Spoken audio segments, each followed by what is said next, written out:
Grandpa Henry sat on his wooden chair on the porch, watching his grandson, Ethan, play in the garden. Ethan stood before him, smiling, when Henry reached into his pocket and pulled out an old wristwatch with a brass frame and cracked glass. "This watch is not ordinary, my boy," Henry said. "It holds a great secret.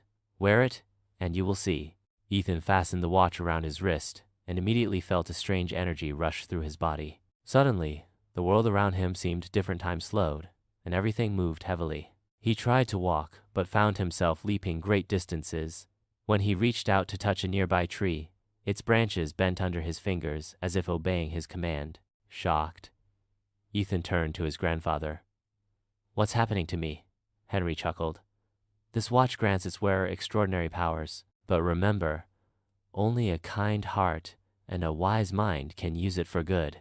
Ethan didn't fully understand, but he thanked his grandfather and ran off to test his abilities. The next morning, he was woken by his mother's scrumptious little sister, Lily, had disappeared.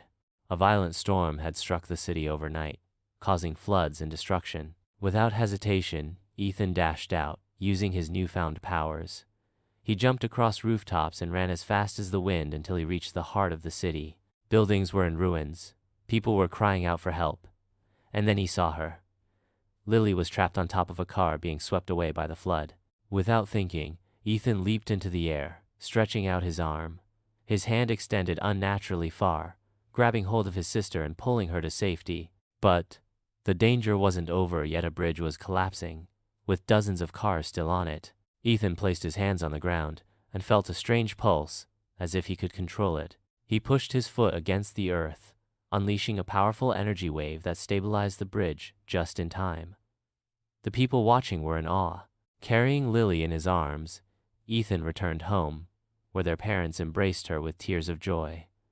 Henry stood nearby, smiling. As Ethan approached him, he said, "Now I understand. Grandpathy true power is not in the watch, but in the heart that wields it."